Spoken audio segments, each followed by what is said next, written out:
Alright, so my name is Sam Cusick, and I'll be showing you my website on the future of virtual reality.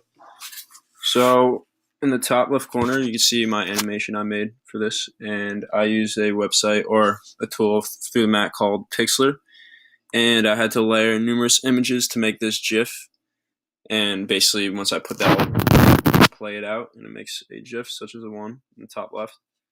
On the next page, on my purpose, you could see my banner, which I also made on Pixlr, which is right here. And basically, I had to just layer this picture, this white background, and this text in order to make it. So yes, my topic is the future of virtual reality. And if the future of virtual reality has many benefits to come, and I'll be discussing things such as the gaming benefits and medical benefits that will be happening in the future. And also we'll be looking into things such as programming and like what virtual reality actually is. So, and this is my table of contents, and from here you could get to any point on the page.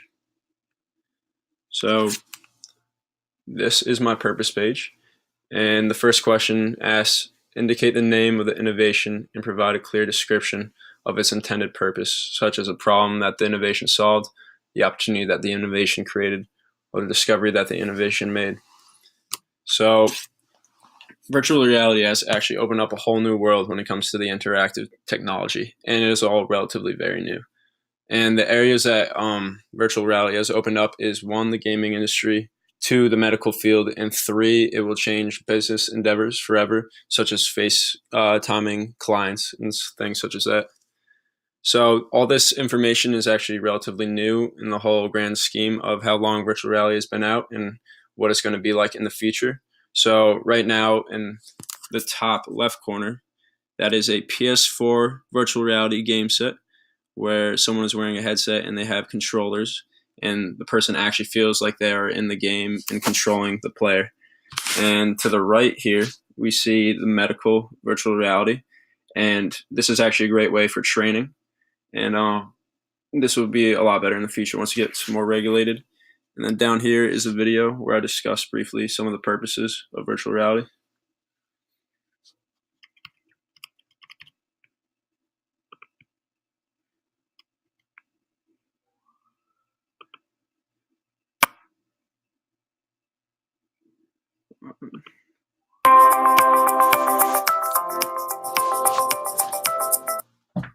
Alright, so what are the advancements of virtual reality and how can it take away or add to our lives? Well, Ray, there's only really advancements in the virtual reality world, and some of the main advancements are things such as flight simulators, which train flight attendants and flight pilots before they actually get in a plane.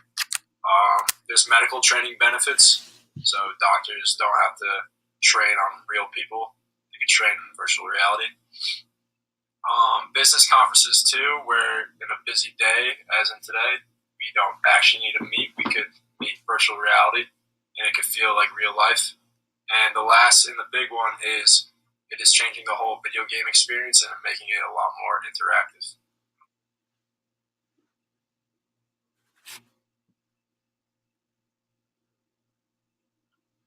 I couldn't make it to work today, so I'm gonna have a video conference for virtual reality with today. Thank God for this virtual reality. It feels like we're sitting right in the office. Alright, so that was my video I made early in the year, briefly describing the purposes of virtual reality. So next, I will be discussing the effects and impacts of virtual reality. So just to start, when I'm explaining the benefit or harmful effects, when it comes to harmful effects, there actually are really no proven harmful effects of such a new technology. People often say that it's bad to like for your eyes to wear it and you could get nauseous and stuff, but there isn't enough information out yet to really support these claims, so I left that out. But I do discuss some of the benefits, and as I already discussed, medical benefits such as doctors being able to train before they actually operate on real people. And yeah, this is very good for the medical field. And the gaming industry, as I also discussed, is completely benefited because it's a whole new way of playing video games, and it's going to be innovative for the future, and that's what the future is going to hold. And yeah, so Next, I was supposed to explain the impact that the innovation has had on society, economy, and or the culture. So for right now, we see virtual reality at the very start of its long path in the future.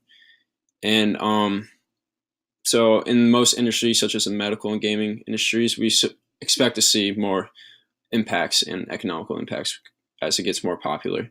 And in the picture down below that I'm highlighting over here, I got this off a website, and it discusses projections of how the virtual reality is going to affect the economy.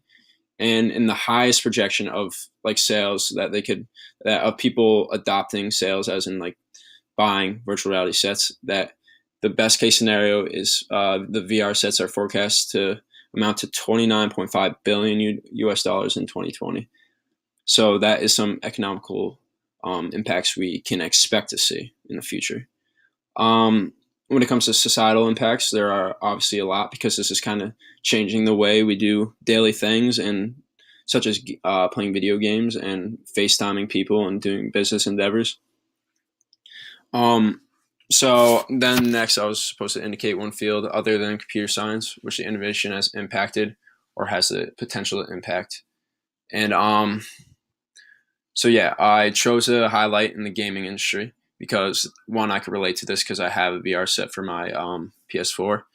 And so basically the impacts on this industry will be immense, and it's actually going to completely change the gaming industry. Slowly we'll move away from us sitting outside looking at a TV and just having a controller in our hand to actually wearing these headsets and feeling like we are actually in the game.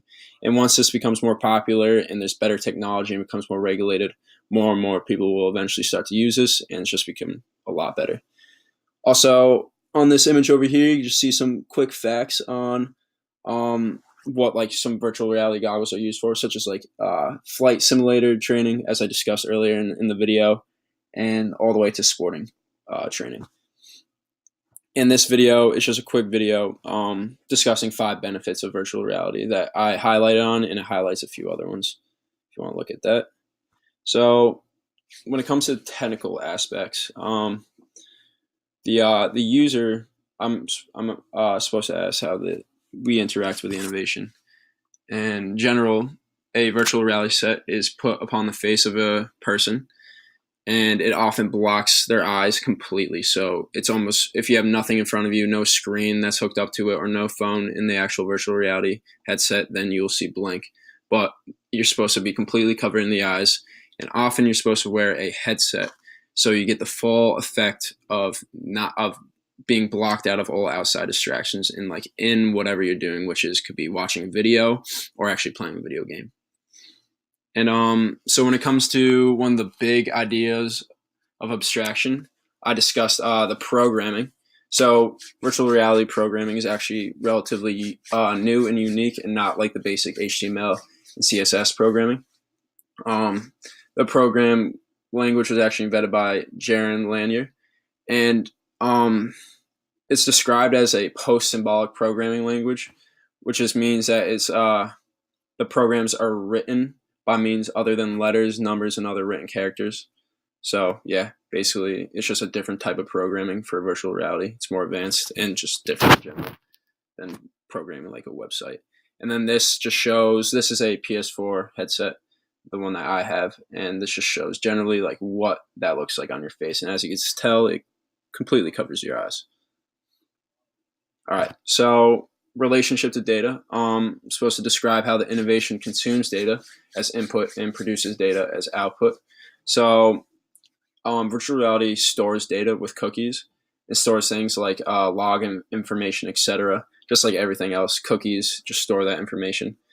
And VR sets also contain beacons, which are a means for your device to communicate with a server, and they're embedded in online content. So a beacon would be like a PS4 and the adapter to the PS4 to allow the video to pop up on your VR set, so you could see it just directly in your face. And also, these beacons, these VR systems all share aggregate data with third-party companies, and this just basically they just take this information to make statistics like what VR is being used for. Like if more people are using it for video games, things such as that.